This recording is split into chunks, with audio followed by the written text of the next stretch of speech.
بسم اللہ الرحمن الرحیم ایاک نعبد و ایاک نستعین. جام کمال صاحب، میرے فیڈرل منسٹرز اور provincial ministers, senators, MPs, میں آج بڑی خوشی سے کہنا چاہتا ہوں کہ ہم نے انیشیٹ کیے پروجیکٹس بلوچستان میں، اور میں مراد سعید کی جو اس نے کہا کہ 15 سالوں میں 1100 کلومیٹرز کے منصوبے سڑکوں کے بنے تھے، اور انہوں نے پھر کہا کہ ہمارے 2.5 سالوں میں 3,300 کلومیٹر کے سڑکوں کے منصوبے بھی بن گئے اور کام بھی شروع ہو گیا. خونی سڑک ہے، آپ نے کہا چمن سے کوئٹہ اور کوئٹہ سے کراچی.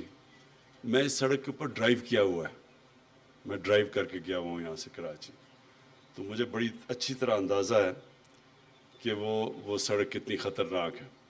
وہ خطرناک اس لیے ہے کہ وہ ایک مین ہائی وے ہے اور اس کے اوپر سپیڈ سے لوگ چلاتے ہیں، اور کئی اس میں سٹریچز ہیں جدھر کوئی ٹریفک نہیں ہوتا، تو کیونکہ ٹریفک نہیں ہوتا بڑی تیزی سے لوگ جا رہے ہوتے ہیں. تو اور وہ کیونکہ سڑک چھوٹی ہے تو اس کے اندر واقعی میں بہت خطرناک ہے. اور یہ بھی مراد سعید نے اس کے اوپر جو پبلک پرائیویٹ پارٹنرشپ کی بات کی، یہ بھی بڑی ٹرانسفارمیشنل ہوگی. میں جی سب سے پہلے تو جو اپنا فلسفہ آپ کے سامنے رکھنا چاہتا ہوں کہ ہر جو بھی پرائم منسٹر بنتا ہے، جو گورنمنٹ آتی ہے، وہ کسی نظریے کے اوپر آتی ہے، کوئی سوچ کے اوپر آتی ہے. تو میری جو سوچ وہ یہ کہ سب کامیابی، عزت اللہ کی طرف سے آتی ہے. اللہ اس کو عزت اور کامیابی دیتا ہے جو اللہ کی مخلوق کے لیے کچھ کرتا ہے. یہ جب سے اللہ نے دنیا بنائی ہے، یہ اس کے یہ اصول ہیں. یہ ضروری نہیں کہ وہ مسلمان ہی ہو. گنگا رام، ہم بڑے ہو رہے تھے تو گنگا رام ایک ہاسپٹل تھا، ساری دنیا اس کی تعریف کرتی تھی گنگا رام کی، کہ اس نے ایک لاہور میں اتنا ہاسپٹل بنایا، اپنے پیسے سے بنایا، گورنمنٹ کا ہاسپٹل نہیں تھا. تو جب تک رہے گی لاہور میں گنگا رام کا نام یاد رہے گا، مسلمان نہیں تھا وہ. تو جو دنیا کے اندر بھی، دنیا کی تاریخ آپ اٹھا کے دیکھ لیں، دنیا کبھی پیسے والے لوگوں کو، بڑے بڑے بادشاہوں کو یاد نہیں کرتی. دنیا ان لوگوں کو یاد کرتی ہے جو انسانیت کے لیے کچھ کر کے جاتے ہیں. لہٰذا آج بھی آپ جو بڑے بڑے ہمارے صوفی حضرات جنہوں نے اصل میں اسلام لے کے آئے تھے بر صغیر میں، آج بھی آپ چلے جائیں ان کے مزاروں کے اوپر، آج بھی لوگ جا کے فاتحہ پڑھتے ہیں، دعائیں دیتے ہیں، پیار کرتے ہیں ان سے، کئی 100 سال کے بعد بھی. کیونکہ وہ جتنے بھی صوفی حضرات تھے، بڑے انسان تھے، اپنی ذات کے لیے نہیں تھے، وہ انسانوں کے لیے، انسانیت کے لیے، دکھی انسانیت کے لیے وہ ان کے پاس لوگ جاتے تھے، ان کے مسئلے حل کرتے تھے. تو میں ہماری جب گورنمنٹ 2013 میں پختونخوا میں آئی، پختونخوا کا سب سے برا حال تھا. جو ساری وار آن ٹیرر کا نقصان ہوا تھا وہ قبائلی علاقے میں اور پختونخوا میں نقصان ہوا تھا. سب سے زیادہ کیجولٹیز، دہشت گردی وہاں تھی، اور وہاں لا اینڈ آرڈر کا یہ صورتحال تھی کہ تقریباً 500 پولیس والے شہید ہو چکے تھے، اور پولیس ڈیمورلائز تھی بالکل. اور کیونکہ وہ ایک ہی بزنس چل رہی تھی، باقی بزنسز بند ہو گئی تھیں، اور وہ بزنس یہ تھی کہ لوگوں کو وہ پکڑتے تھے، اغوا کرتے تھے، اور پھر پیسے دے کے لوگوں کو چھوڑتے تھے. تو پیسے والے لوگ پشاور سے اسلام آباد آ گئے تھے. تو مجھے یاد ہے 3 سال مجھے سننا پڑا، 3-4 سال تقریباً، جو باہر سے ہمارے مخالف سیاستدان وہاں جاتے تھے کہتے کدھر ہے نیا پاکستان, کدھر ہے نیا پختونخوا. ہر جگہ جو اس وقت کا پرائم منسٹر تھا وہ جا کے تقریریں کرتا تھا کہ بڑے وعدے کیے تھے نیا پاکستان اور نیا پختونخوا, کدھر ہے وہ. اور میرا ایک پرانا سیاسی دوست تھا, میرے ساتھ اسکول کے دنوں کا تھا, تو وہ نون لیگ میں تھا. وہ ایک دن اس نے بڑا سنجیدگی سے مجھے مشورہ دیا. کہتا دیکھو آپ اس باری پنجاب پہ کانسنٹریٹ کرو, کیونکہ پختونخوا میں تو اب آپ کی کوئی چانس نہیں ہے. ویسے بھی وہ جو پختونخوا کے لوگ ہیں وہ ایک ہی دفعہ ووٹ دیتے ہیں, دوسری باری کسی کو باری نہیں دیتے. لیکن جب رزلٹ آیا 2018 کا الیکشن کا, تو 2/3 اکثریت ملی ہمیں پختونخوا کے اندر. میں آپ کو بتانا چاہتا ہوں کیوں ملی ہمیں. اس کی سب سے بڑی وجہ UNDP کی رپورٹ کے اندر آئی. اس UNDP کی رپورٹ میں یہ آئے کہ جس صوبے میں سب سے تیزی سے غربت کم ہوئی تھی وہ پختونخوا میں تھی. دوسری چیز کہ جس صوبے میں امیر اور غریب میں فاصلے کم ہوئے تھے وہ پختونخوا میں ہوئے. اور تیسری چیز انہوں نے کہی کہ جو ہیومن ڈیولپمنٹ, جو انسانوں کے اوپر سب سے زیادہ سرمایہ کاری کی گئی وہ پختونخوا میں ہوئی. تو وہ رپورٹ تو بعد میں آئی, رزلٹ پہلے آ گیا 2018 کا الیکشن. یہ میں آپ کو اس لیے بتا رہا ہوں کہ میرا جو نظریہ وہ یہ ہے کہ جو پاکستان کے اندر ابھی تک ڈیولپمنٹ ہوتی رہی ہے, یہ اس کی وجہ سے پاکستان پیچھے چلا گیا. یہی 50 سال پہلے پاکستان, 50-55 سال پہلے پاکستان کا دنیا میں سٹیچر کیا تھا. جب ہمارے سربراہ باہر جاتے تھے تو ان کو ریسیپشن دیکھتے باہر کیسے ملتی تھی. یہی پاکستان UAE کے جب ہیڈ آتے تھے پاکستان میں تو اسلام آباد میں ڈپٹی کمشنر ان کو ریسیو کرتا تھا. یہی پاکستان کے ادارے, ہماری ڈگریز ساری دنیا میں ایکسیپٹڈ تھی.